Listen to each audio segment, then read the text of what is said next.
एक जंगल में एक सुनहरी चील कीचड़ में लौट रही थी। उसके वो सुनहरे पंख जो कभी ऊंचे आसमान में तेज हवाओं को चीरते थे, अब बदबूदार कीचड़ और सड़ी पत्तियों से सने हुए थे। जानते हैं ऐसा क्यों हुआ?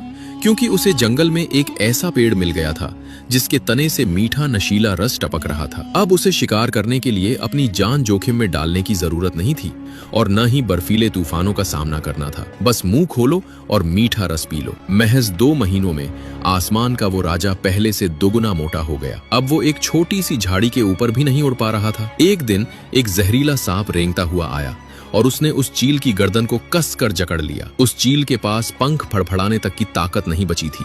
हैरान करने वाली बात यह है कि जब उसका दम घुट रहा था तब भी उसकी चोंच लालच में उस मीठे रस को चाट रही थी। मनोविज्ञान में इसे कहते हैं आलस्य की लत। कीचड़ में बैठकर मौत का इंतजार करने वाली ये मोटी चिड़िया आज के अनगिनत इंसानों का प्रतीक है जो अपने कंफर्ट जोन को पकड़कर बैठे हैं। आज हम भी दिन भर की नौकरी के बाद घर लौटकर सोफे पर गिर जाते हैं, जंक फूड खाते हैं और घंटों मोबाइल स्क्रीन स्क्रॉल करते रहते हैं। ऐसे में अगर कोई कहे कि चलो कुछ नया सीखते हैं या मेहनत करते हैं तो हमें गुस्सा आता है, क्योंकि वो सलाह हमारे इस झूठे सुख के भ्रम को तोड़ देती है। याद रखना, आज तुम जो मीठा रस मजे से पी रहे हो, कल वही वक्त का थप्पड़ बनकर ब्याज समेत वापस आएगा। जब जिंदगी में कोई अचानक संकट आएगा तो इस कीचड़ में पड़े लोगों के पास बचने का कोई रास्ता नहीं होगा। इसलिए सांप को अपनी गर्दन तक पहुंचने का इंतजार मत करो। लात मारकर इस कंफर्ट जोन को दूर फेंको। खुद को मजबूर करो पसीना बहाने और नई स्किल्स सीखने के लिए। उठो,